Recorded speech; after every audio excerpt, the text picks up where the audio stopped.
thanks to all our sponsors, Skips and Bins. You can find them at skipsandbins.com or telephone 0800 25 45 25 3. Email inquiries at skipsandbins.com.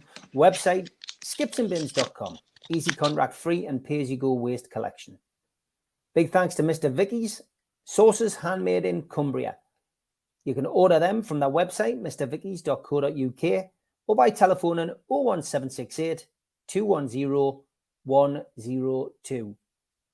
A big thanks also to New Workwear. You can find them at newworkwear.com. They're an agile and dedicated workwear provider. Welcome back as well to United Travel. They are a UK coaches firm and they are based in the Northeast. They've got 2024 tours and you can contact them on 01670 632 460 or mobile 0791 666 4174. Email info@unitedgrouptravel.com and they've got a website which is unitedgrouptravel.com. There's no strangers on their tours, just people you haven't met yet. Big thanks to them for their sponsorship. Big thanks as well to Media Arts, and they supply all the video technology.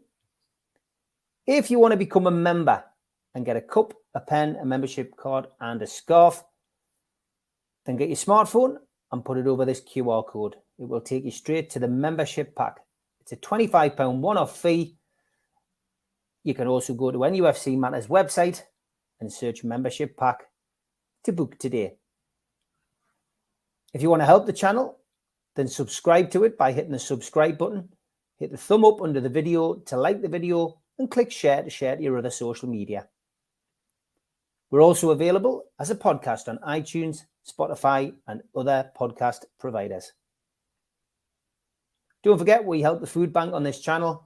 If you want to do so virtually, go to nufcfansfoodbank.co.uk and make a donation today. The Alan Shearer raffle is back on. 150 tickets, £1 a ticket. Win a limited edition signed Alan Shearer ball. Enter today at nufcmatters.com.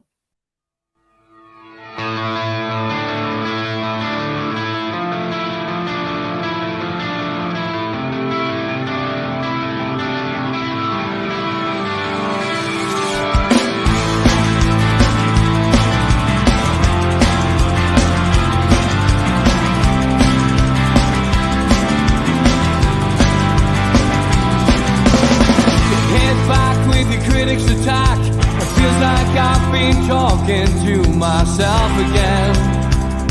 But it's the only way you're ever gonna learn. You look back and it's all in the past. I'm dwelling on the thoughts I cannot say to you.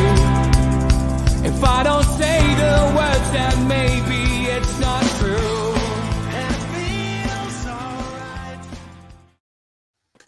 Good evening, welcome along to NUFC Matters. It is me, Steve Wraith, with a full panel on the fans forum tonight. George, good evening to you, good evening to Ian, to Sam, hello, to Darren, to Barry, to Spenny Mark, to Kevin, to Alan, and to Vince as well, who was here and there and in and out, internet issues, but good evening, Vince, as well. So, Newcastle United travelled to Man City at the weekend, George, and we came away with a 1-0 defeat.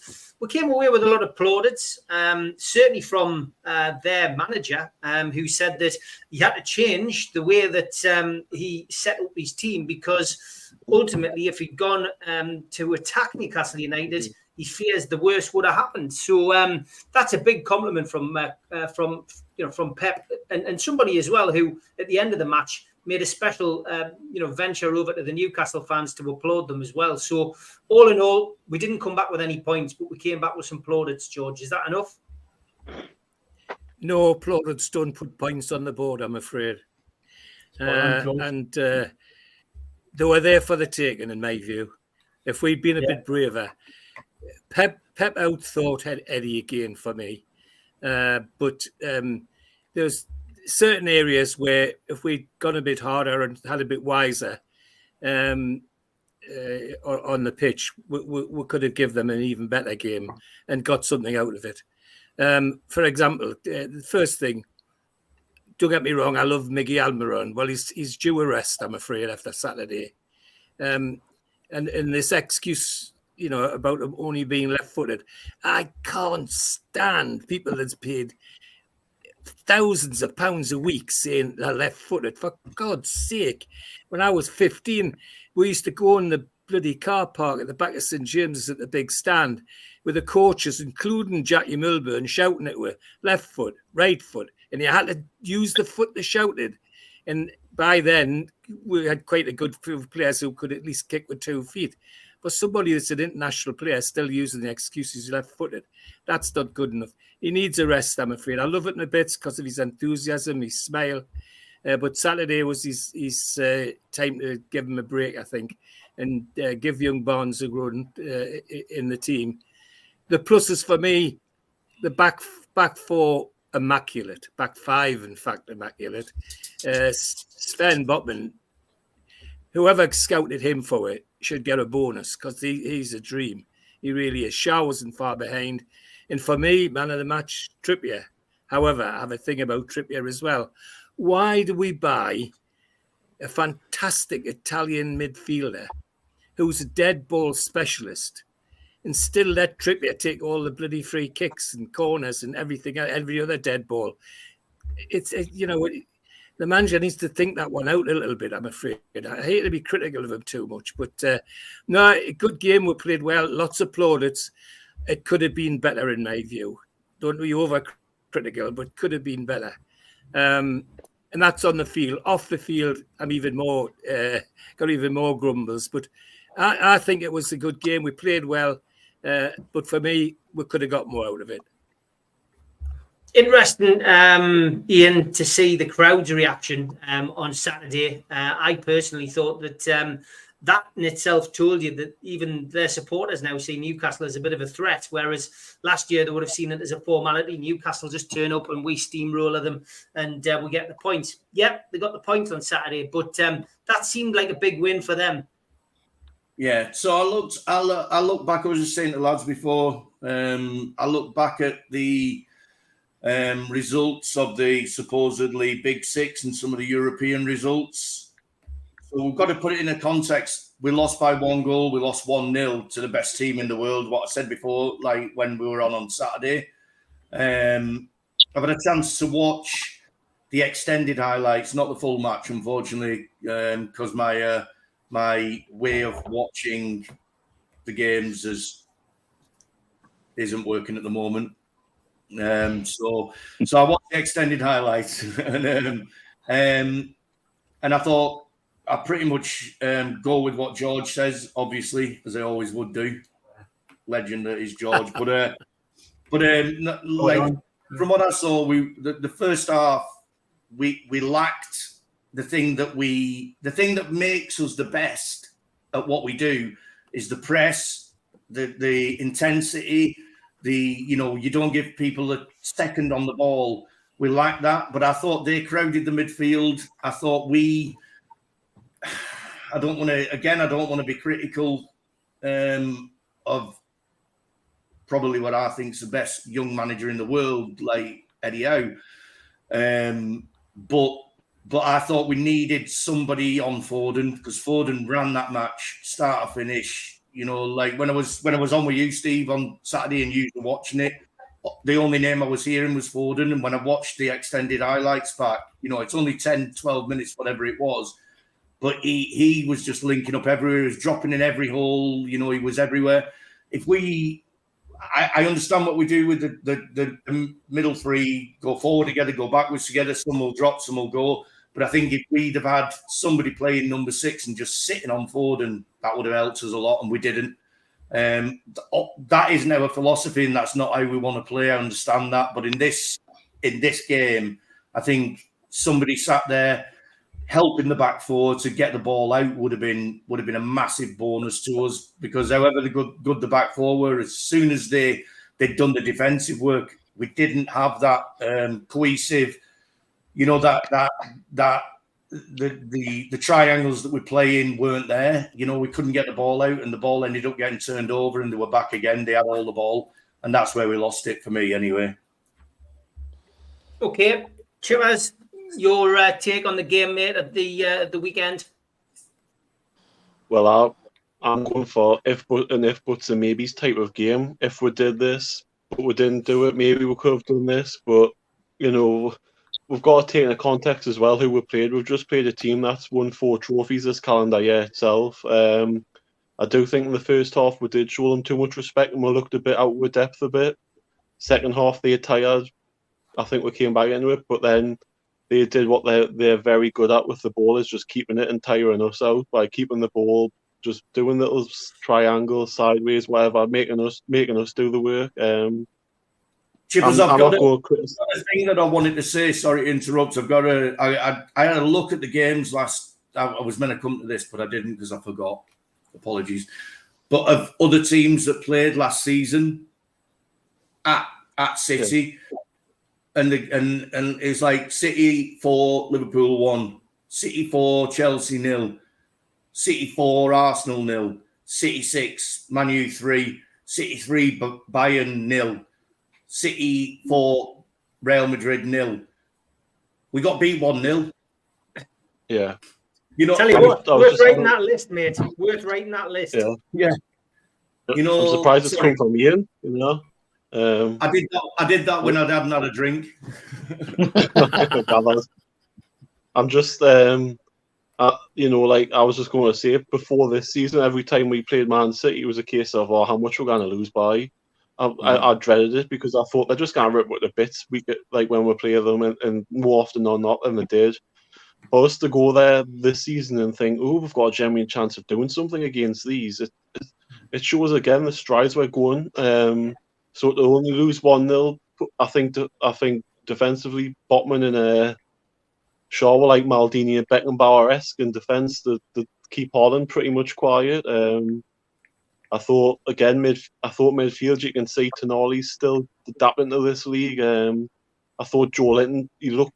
I don't know if he was carrying something. He just didn't look himself for the whole game. Whether he was carrying a knock beforehand or what, I don't know. I'm not going to speculate on that. So again, Isak was their 3 defenders was straight on the Isak. They knew what they were doing, and it was just Pep, wasn't it? He just knew what to do with the ball. They know what to do with the ball. But again, I'm not too downhearted. I agree on the Almiron's situation because there's too many times he was so predictable what he was going to do with the ball. He was going to cut in. And I think, I'm going to sound a bit daft, but I think we missed Jacob Murphy a bit on Saturday because he would have got balls in with his right foot. And, you know, I think that's something that we missed because Almiron got on the ball quite a bit and he just didn't do anything with it.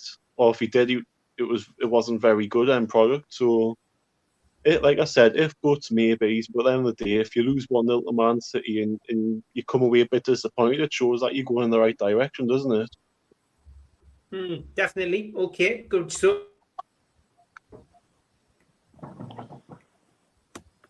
Darren.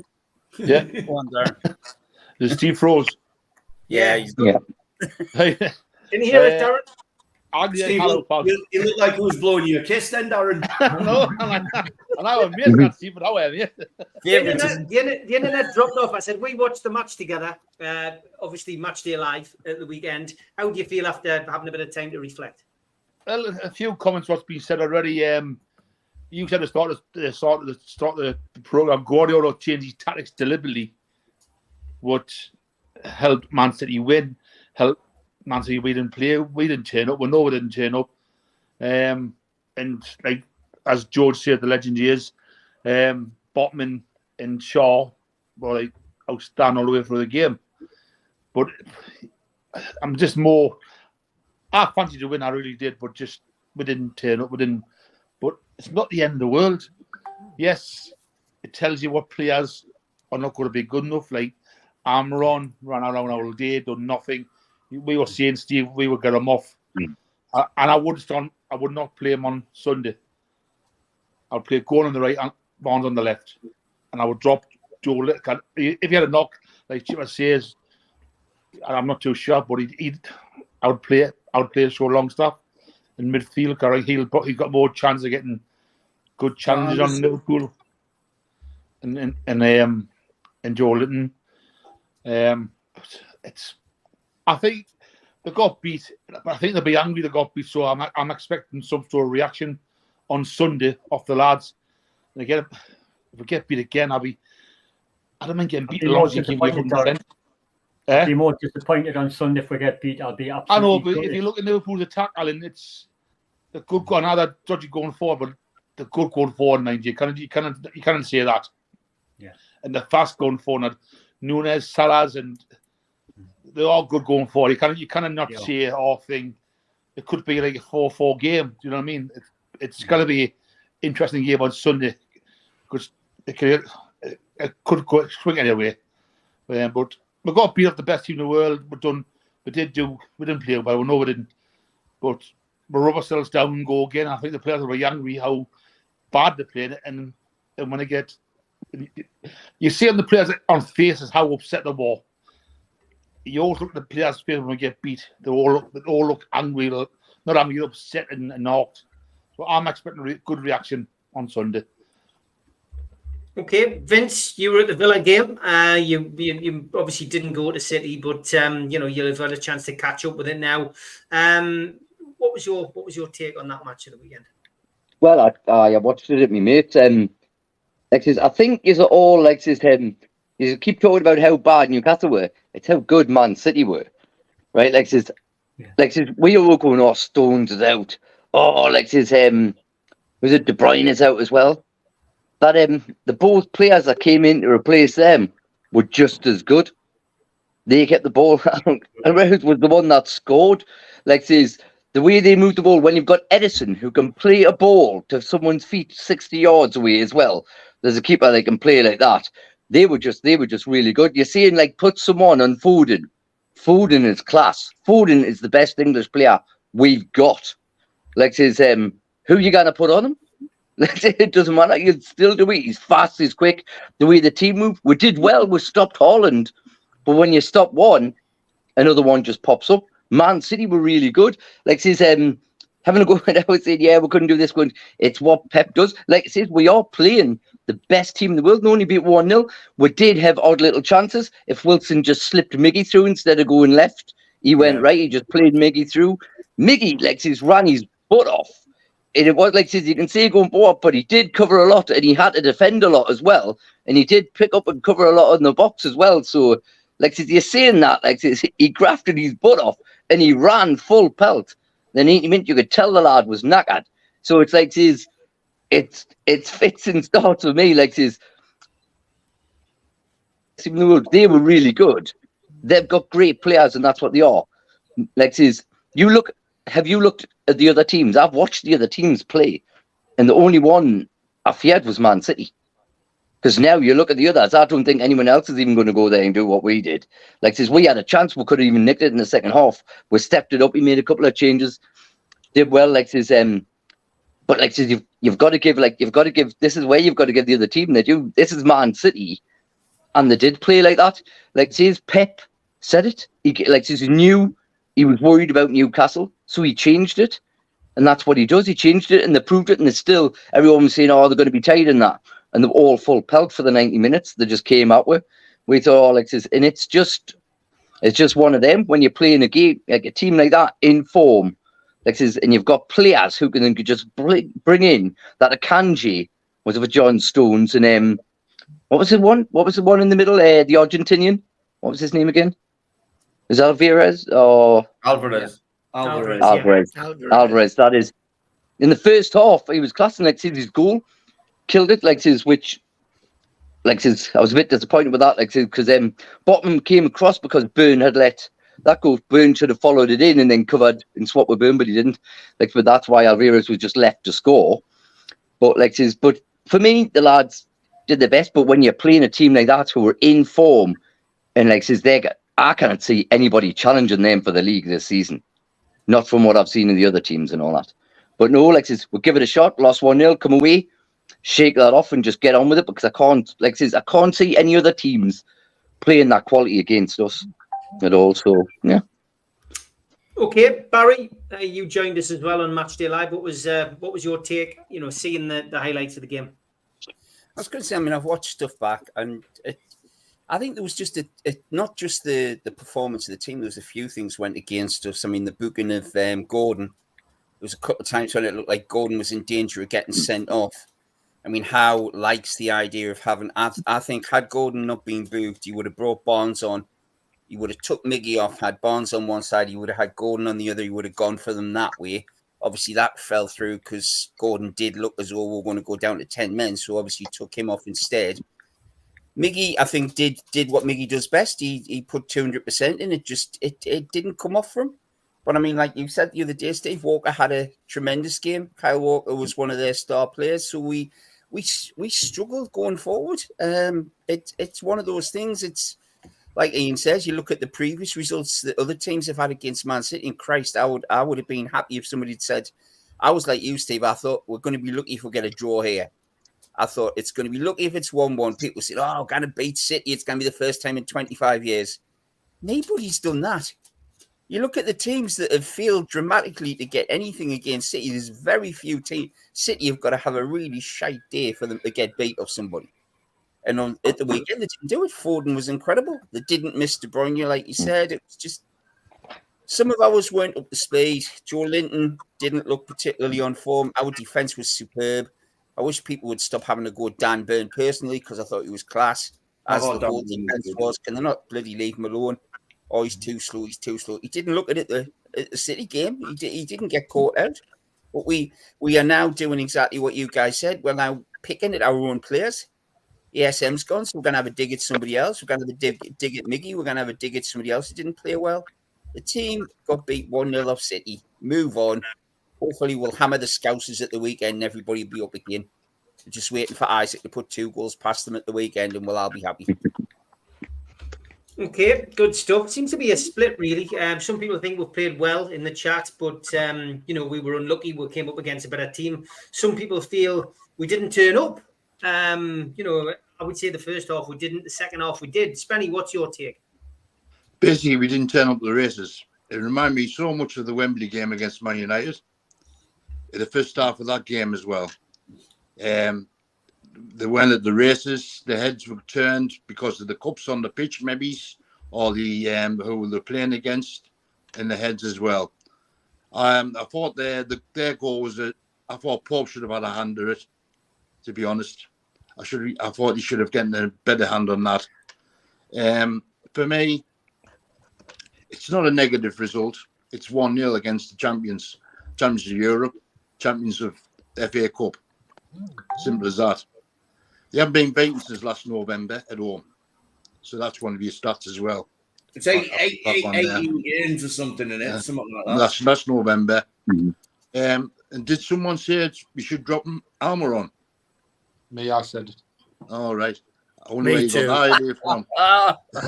Me too. I just don't think he works all hard, but I just think he lacks. I said that the other week and everybody laughed at me. Lads, can I not just chuck this in? You know what I mean?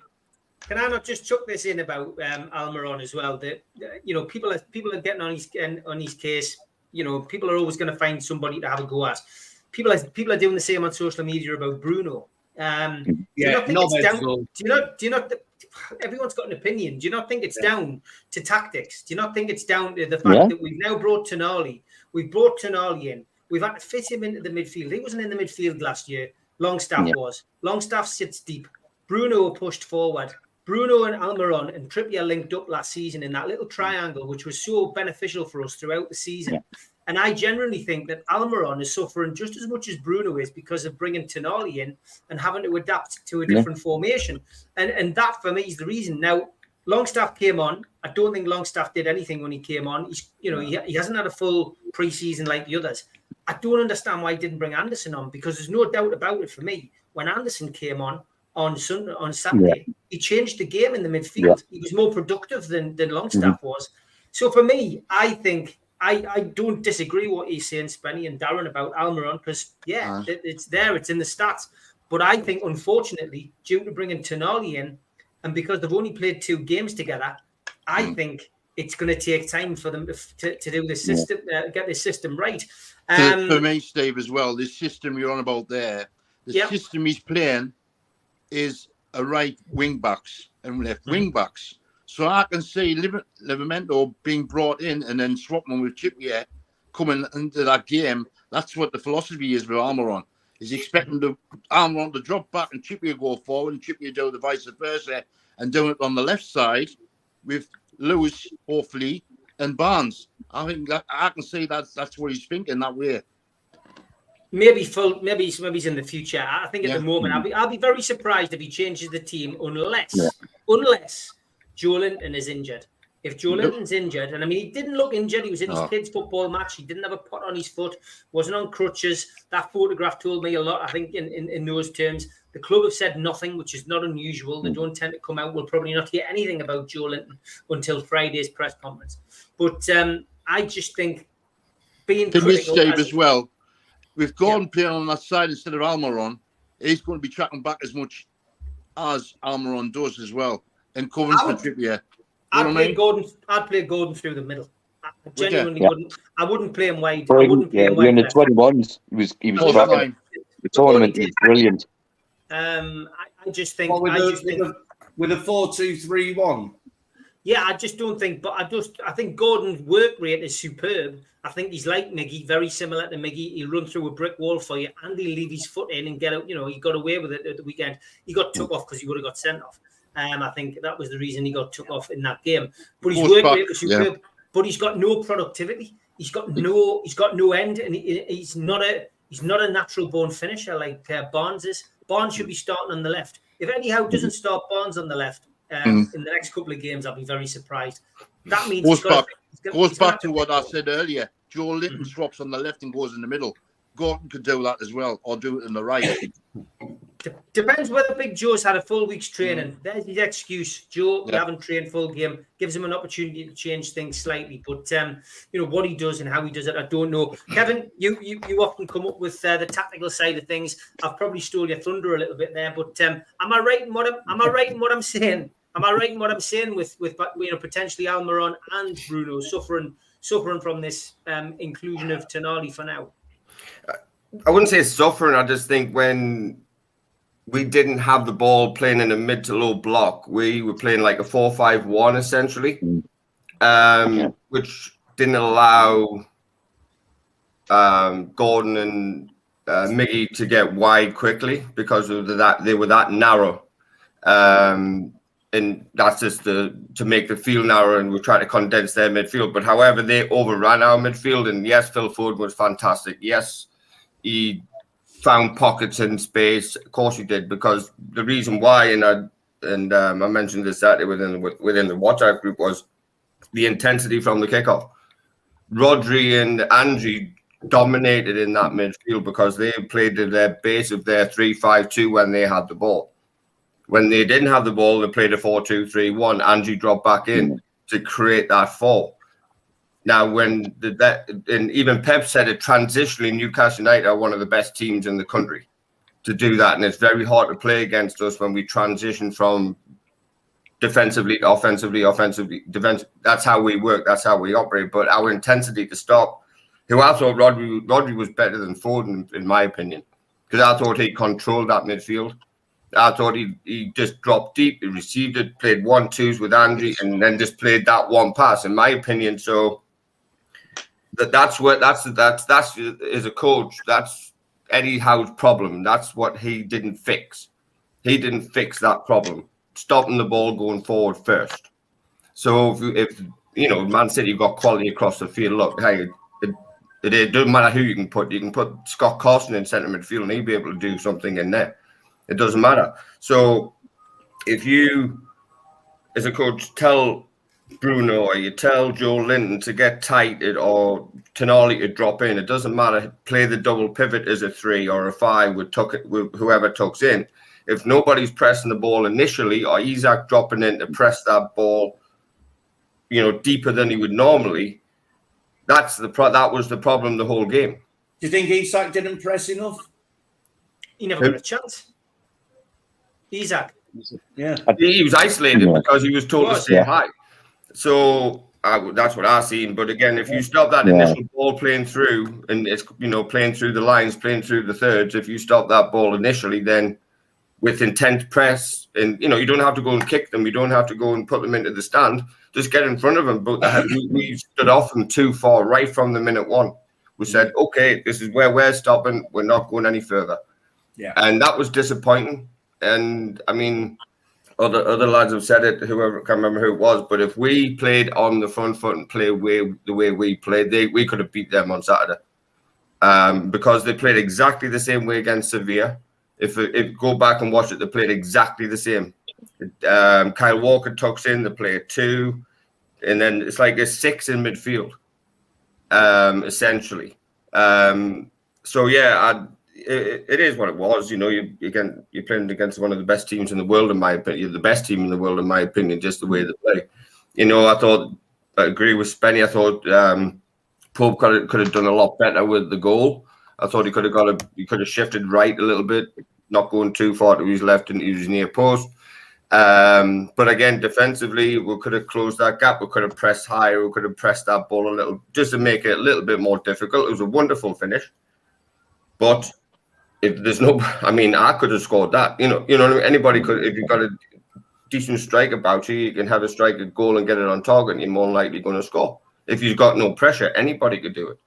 So you've got to also got to think about, Kev, these players here in the 3 we've got. They've only been playing with each other 2 games. Yeah, absolutely, and that's totally agree. There's time to gel. There's time to, in our, not saying Tonali's not the right fit right now. I would have played Anderson over these past 2 games because he's got that synergy, that link, that connection, that fluidity, if you want to call it, within that midfield area. Then you can talk. Everybody's talked about swapping in with Joe Linton inside to outside Elliot Anderson and Joe Linton do that. Absolutely. Tonali, not so much because he doesn't understand the system. He doesn't understand how we want to play. So overall, I thought, it wasn't not a boring game, but it was Man City dominating possession of the ball. We couldn't counter-attack the way we wanted to counter-attack. Man City done us out tactically. But yeah, so again, I thought we could have, instead of going into a 4-5-1, we could have just kept it as a 4-3-3 because they had the 3 there already when they had the ball and played out too easy because they're used to playing out. They're used to playing against a high press. So I thought if we could, if not go toe-to-toe, but just get, 5 to 10 yards further up the pitch, I think we could have handled him because the 2 centre-halves handled Haaland. I thought he was about to cry halfway through the second half because he looked like a spoiled child. Because he didn't get the ball, he didn't get the service. So, yeah, that's my general assessment of it all. But again, I thought we could have just, like George said right at the beginning, just give it a little bit more thought and a bit more bravery and have a go at Man City and I was screaming at the TV. There's somebody going, God, clatter something, but get involved, get close, get tight. And we didn't do that. And we just, not respect, I understand the respect levels in the game, but I think there was just too much respect level in that game for them. Which, look, hey, if I was playing against them and chasing shadows, I'll probably do the same thing. But hey, we'll move on to Liverpool. We'll see what they're, because I don't think they're great shakes. They just ping it long and play for the second ball, and just the creative players take over in the attacking third. So yeah, that's my essay of an assessment. Very good. Very good. We'll move on to Alan. And just a quick one to Ian Brownlee. It's taken so long with Willock because he had a setback, mate. He had a setback at the start of the season. So that's why it has taken so long. Alan, congratulations. You had a wedding in the family. So that's why you haven't been on for the last couple of weeks. I hope it went well. No, went brilliantly, Steve. Great points by all the lads. My brain says the legend that George is spot on. That's exactly what I was going to say. But Vince, again, the other half says we're playing the European champions.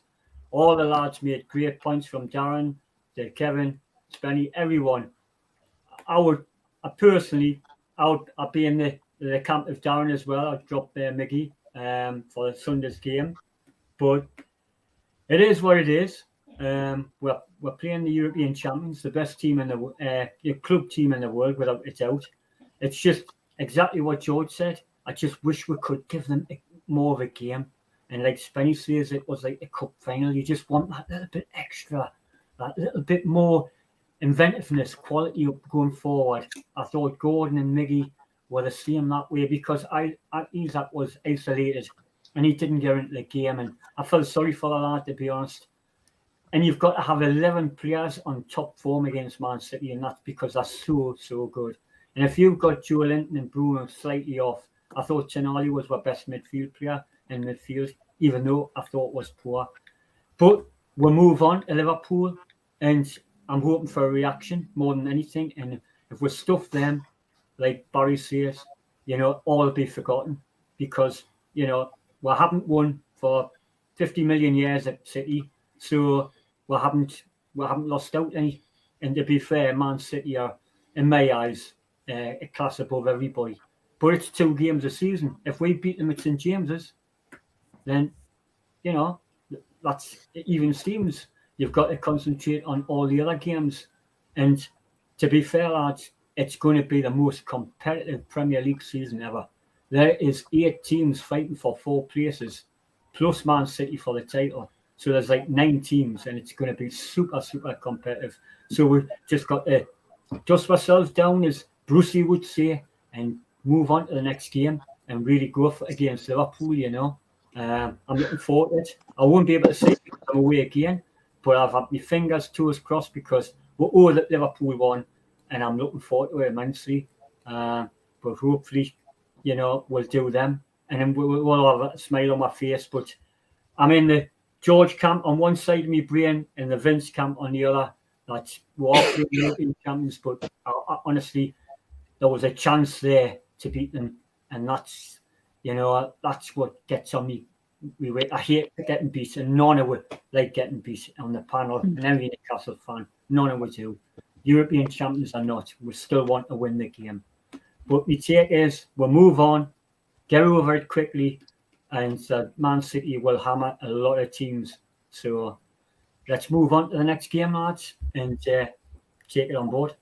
Okay, Can I come back, Steve? I'm coming back to you now anyway, George. So I'll ask you what's your feeling on the Adidas deal after you answer whatever you want to answer. But Rochi's read me mind. That's the question we're going to go with next. So go on, George. Finish off what you were going to say on the previous. Well, I just want to bring the lads back to what they've all been saying. When I was at St James's, one of the best coaches, everybody loved him, was a little man called Benny Craig. Always supposed to be the best fullback ever. But unfortunately, his career was ruined by the war. And when he was coaching and we used to analyse games, he used to always start by saying, right, lads, we're going to talk about this. I want reasons, not excuses. And playing the world champions, European champions, FA Cup winners is an excuse. It isn't a reason for not winning the match on Saturday. So we've got to have a go at them. Got to have a go at them. Okay, Adidas deal, George. It was leaked rather unsurprisingly, I would say, when you saw it come out on the documentary. On the documentary, I mean. We don't know what they're going to do, George. It could be retro stuff to start with. There's been talk of sponsorship of a new academy. There's been talk of potentially coming in and being the new strip sponsor, which would cause chaos. I mean, whatever it is, it's a link with an old friend. It boils down to one word for me: quality. I've got nothing against Castori, except the bloody quality's awful. We've never had poor quality of anything we've done with Adidas. In fact, some of the best shirts we've had have been Adidas, and the quality's been first class. So for me, that's the big issue with getting Adidas in to do anything, whether it's retro, whether it's strips, whatever. You can guarantee the quality. It'll be the best we've got, and we won't be grumbling about names being spelt wrong and printed wrong on shirts. That won't happen because they've got that quality worked out. Castori, that's their issue. They've grown too quickly, so they haven't bothered with getting their quality stuff right, in my view. So I'm delighted if any contact with Adidas. But what it will mean is a renewal of quality for supporters buying stuff. Okay. What about you, Ian? Adidas. I just did a little, You've got the brand on there. just did a quick costume change when I realised what you were doing. But can I do two things really quickly? First of all, like at the bottom, you'll see under there, Mickey the Windows, my pal's watching tonight. He's that tight.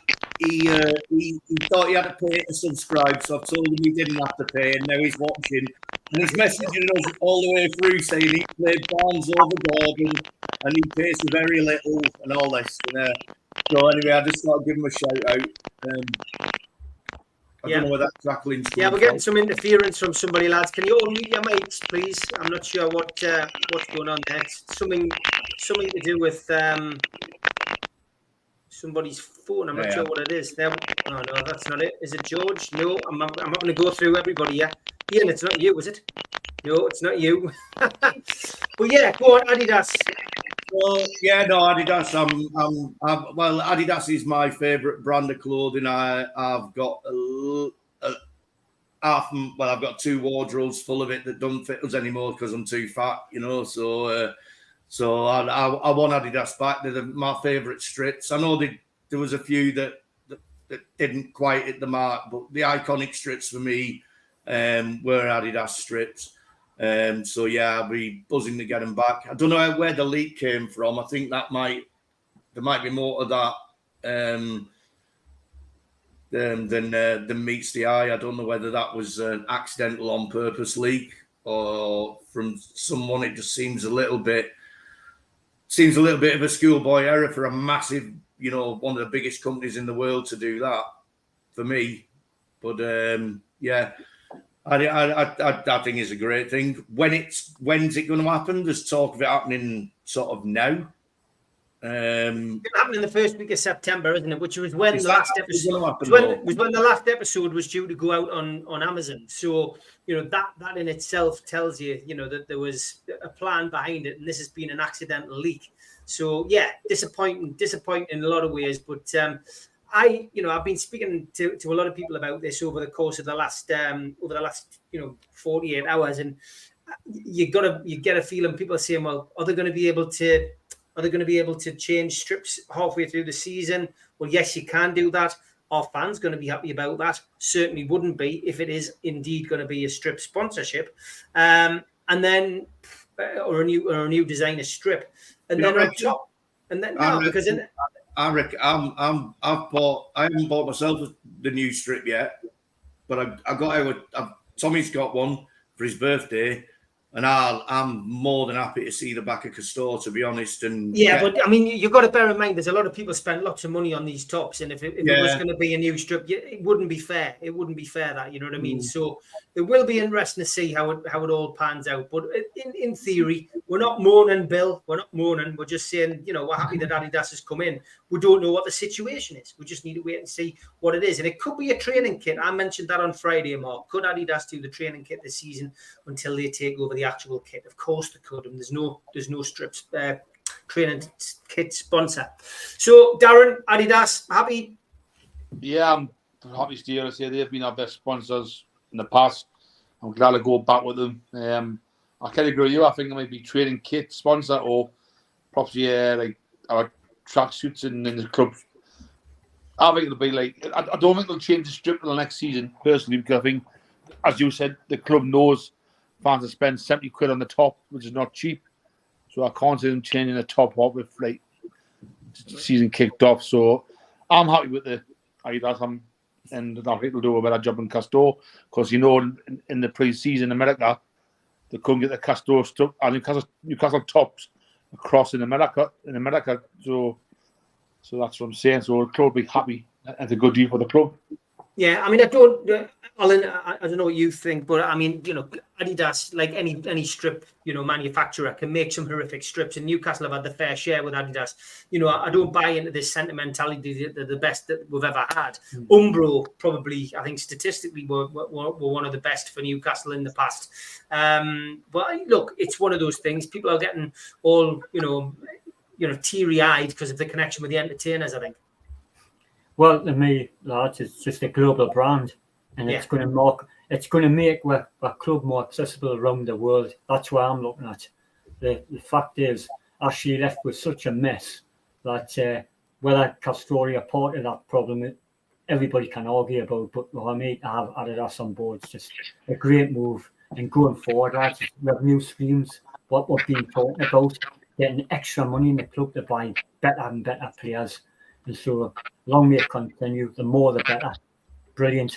I'm over the moon. It's all about the global brand and getting Newcastle tops everywhere around the world, and supporters being satisfied, like Dan said, in America, South America, you know, all around the world. And I'm over the moon about it. I'm buzzing about it. Okay. Chippers, what about you, mate? Yeah, I'm still waiting for my kits to turn up. My dad bought us the third kit. I've bought myself the second and first kit. They've took me money. It was 3XL and still had nothing off them. And this has been a few weeks now. I like the shirts that Castori do, but Castori as a company, I just can't stand them. The fact that makes it more annoys me is when it says they take your money off you. It says Old Trafford Way, Manchester is where their address is now. That even more so boils us a bit because, you know, the Man United connection, everything like that. Of course, being Newcastle fans, it's not exactly great. So, but I'm chuffed Adidas is back because it's for me, Adidas are worldwide. It gets us back worldwide. It gets us back in that bigger pool. More money, more revenue, and yeah, nobody makes every shirt great. But I'd rather have a well-trusted company in Adidas than a company like Castori who nobody really likes them. And you know, I'm pleased that we've gone back to you know, when I was a kid, it was Adidas that was the shirt, so it's gone back to back to the start. And I'll as soon as Castori off these shirts, the better. Okay, Vince. Yeah, it's good. It's like it says, like Alan's already read, it's money in at the club, and that's what we need. And this, like says, Noon give them more money than Castori do for the strip sponsor. So, like says, that tells you we can get a lot more revenue from Adidas. I heard mentioned possibly, like says, they might sponsor like the East End stand. Like says, come the Adidas stand, something like that. I've heard loads of different rumors, like you. But I mean, like Steve, I'm with you though. I love Dumbro though. Like a lot of Umbro tops and stuff like that. Yeah. So, yeah, like they were a couple of my favorites, like I have to say. But like says, yeah, the 90s, like says, linking it to the like says the entertainers and stuff like that. Yeah, but if they do retro strips like that, like good God, we'll snap their hands off. But what they will do, what Castori don't do, is demand. The demand's there, and they just don't do it. Like says the sizes, like says, poor lad. Yeah, like he's stuck with his. My mate, he's been sitting waiting a month for his. It's still not turned up. He's trying to make complaints. Nobody's getting back to him. It's ridiculous. It's absolutely ridiculous. Like it says, I'll tell you one thing. Like it says, I got the home shirt. Got it. Go, oh, perfect. Size large, right? And then it was a bit easy one day, but I still sprinted in and got the away one and the third one. And I just got, I'll get large. Got home. They were as tight as anything. How is a company making the same shirt size, same shirt, and it's a different size? Like, got a kebab so on the way home, that's why. Got a kebab on the way home. It's the chips. Hey, I'm in decent shape, son. I'm doing the Great North Run in a couple of weeks, man. Can I just say, Vinny, this is an original shirt. And if you saw below my waistline, you'd understand, or at the waistline, you'd understand that it was as well. I'm not doubting you. I'm not doubting you at all, Ian. I've got no doubt. Like Vinny's mentioned the Great North Run. I did pin his link in the chat at the start of the programme. So he's £82 away from hitting his required amount for the Great North Run. So if you want to hit the link, make a donation, no matter how big or small, it would be appreciated. He's doing it for the Teenage Cancer Trust this year. Good luck, Vinny. I've sent that into a couple of WhatsApp groups as well, so hopefully it gets you over the mark. Barry, just quickly on the strips, we did talk about it the other night, but just give us a quick reminder of what you said. I just agree with the other guys. I know a few people have sort of had a knock at some of the Adidas ones, but for me, the Adidas shirts were class. There was the black one with thin blue pieces, like baby blue under the sleeves, that was mint. The one that Ian's got on was class. The Grandad shirt and the away shirt were absolutely superb. I agree. I think Umbro brought out some classic stuff, but I think nowadays your two top manufacturers, Adidas and Nike, so go for it. But yeah, can only get better. Okay, Spenny, Adidas fan. I like the Adidas stuff, yeah, but I won't be buying it. I'll be getting it from DHgate for 16 quid. It's more money in the club. Simple as that. Oh, the We're in dodgy the brands season are over it. available. Yes, I was going to say that. You stole me thunder. I always. But it's only one to do my size, you say, small. So I'd rather That's the only reason I've got this one. You're a tight book, Benny, aren't you? I'd rather have book to back, to be honest. I love the book, the tops, Too the old tops. Too itchy, the replica ones. Kevin, Adidas. I mean, you know, are you happy to see them coming back in whatever shape or form they come back in? Absolutely. I grew up with Adidas like Ian. I've got half a wardrobe full of Adidas stuff. I'm wearing Adidas shorts at the minute, and I've had them for about 15 years, and they're still as good as they were when I first bought them. You haven't took them off? No, they're tattooed on. No, but just an insight. When I was at the training event here in Atlanta, I would just ask a random question about kits and how's that going on, you know, whatever, for the supporters over here and worldwide. And I was told, and by, I can't remember who it was, I'm not going to name names, but if I could remember it, I would, that designs had already been done and ready to go for next season. So that was quite a broad brush statement from that said person, part of the Newcastle United group that were out here. So that could have been, it could be Castor already, that could have been another kit supply, that could have been something different. So that was very interesting in terms of what I was told way back in August. You know, so they obviously knew the deal was already done. Nobody gets slated now, Kev, for being in the know. I didn't say I was in the know. I was told, and I heard it properly. I've got ears. I don't put it out there. I just keep it to myself. Quick one, Kev. I'm sorry you're interrupting you. No, you're good, mate. It's all good. But I've just done a quick thing when everybody was talking. Like, for me to buy, just say, an Arsenal shirt, who's an Adidas kit supplier, it's going to cost I converted a British pound at the current exchange rate of 62.71. For a Newcastle United shirt, it would be a little more of £70 55 pence. So Castor charging $90 for me, and about, say, $70 for me to get an Arsenal shirt. In terms of, I mean, it's only, say, a tenner difference, £7.84 difference, but at the same time, it comes across, look, it's cheaper from what I could get. Obviously, there's other providers available where you can get it even cheaper than that. But at the same time, you know, I've always had an affinity. I've watched the Adidas thing on Netflix, whatever, with their split with Puma and things like that. It's a reputable sport brand. And watching the second one, because I can't get the third and fourth thing of the Amazon documentary, unfortunately, because I would like to see that, is Peter Silverstone in terms of his relationships with Adidas and Darren Eales' relationship with Adidas. He had no choice based on it was MLS and MLS club. Every MLS team wears the Adidas. It doesn't matter the balls, whatever it is. So they've got relationships with that sports manufacturer. So look, again, it's commercial revenue coming in at the end of the day. Look at Man United's deal recently, stretched over 10 years. What's that, like 800 whatever, $100 million pounds? I don't know what it is in terms of conversion rates, but it's a lot of money.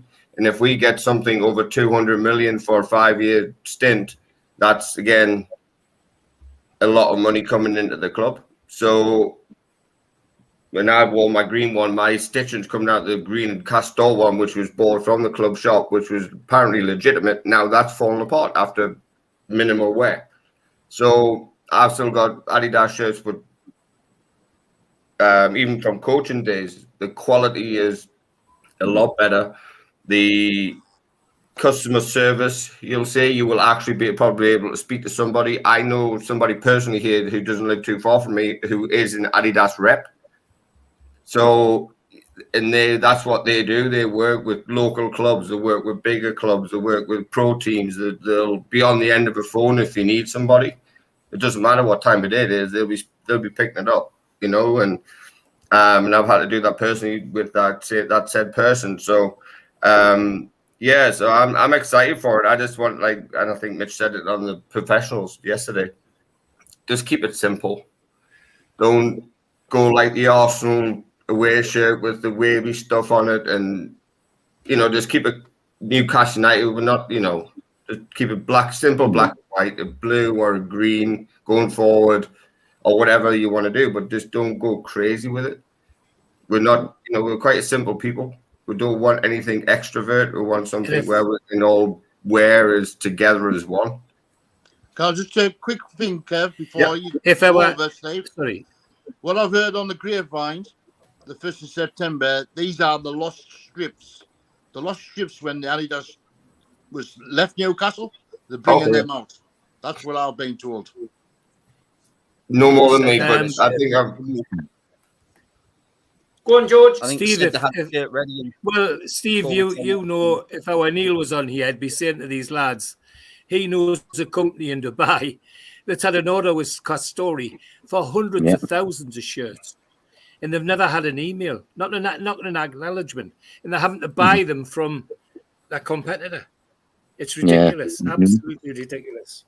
Yeah, and that's our shirt sponsoring it as well, George. Yeah. Thanks to Julie. Thanks to Julie. She's donated to Vincent. Cheers, Jules. Great. Yes. And imagine like an Adidas club store again, or imagine a club store, an Adidas, just a general one, which there was in Eldon Square back in the day. Yeah. Amazing. You know, it's not there anymore. And around the world. Amazing. You know, and it's going to be front and center along with Arsenal, and front and center with me MLS shirts and things like that. And Adidas will have their own store inside the stadium, like I have here at Mercedes-Benz. You know, so.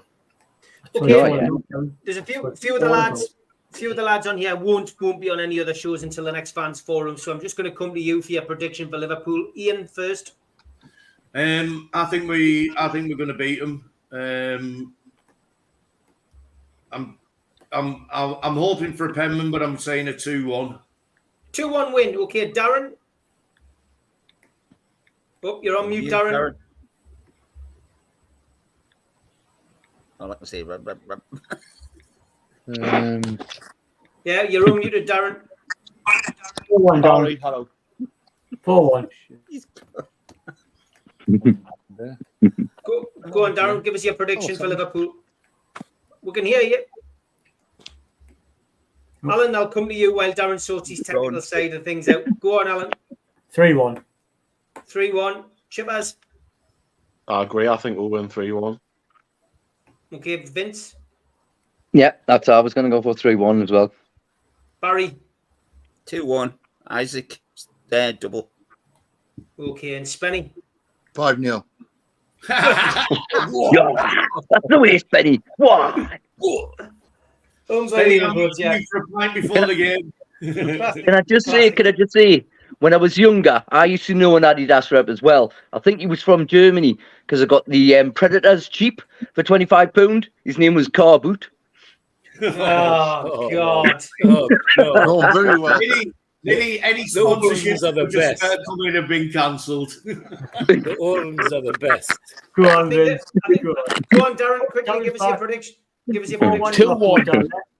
2-1 from Darren. That is his prediction. I think the gag of the night has to go to Andrew, who said if Adidas is taken over by the Saudis, is it going to be called Saudidas?